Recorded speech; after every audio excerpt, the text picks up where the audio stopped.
دي البيتيوتري جلاند، قسمناها لانتيريور لوب فص امامي وبوستيريور لوب فص خلفي. ركز معايا، الانتيريور لوب قلنا فيه خلايا بتمثل 75% اسمها البيوديستاليز. الخلايا دي اتقسمت لنوعين على حسب حبها للصبغه، لاسيدوفيل وبازوفيل. الاسيدوفيل فيها نوعين من الخلايا، سوماتوتروبس وده هينتج الجروث هرمون، ولاكتوتروبس وده هينتج لينا البرولاكتين.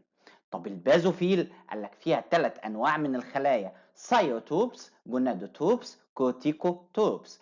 السايوتوبس هينتج لينا هرمون التي اس اتش، الجونادوتروبس هينتج لينا هرمون ال اتش والاف اس اتش، الكورتيكوتروبس هتنتج لينا هرمون الكورتيزول.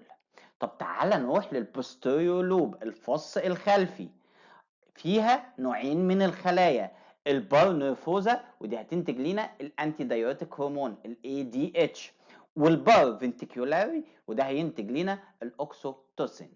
الهرمونات دي هنشرحها مع بعض كلها في الكورس بتاعنا، فركز معايا وحضر كوبايه القهوه بتاعتك وكشكولك وقلمك ويلا بينا ندخل في حلقه النهارده. بس قبل اي حاجه، لو انت اول مره تشوفني ما تنساش تعمل لايك للفيديو، شير للقناه وسبسكرايب عشان يوصلك كل جديد. معاكم كابتن اناليسيس.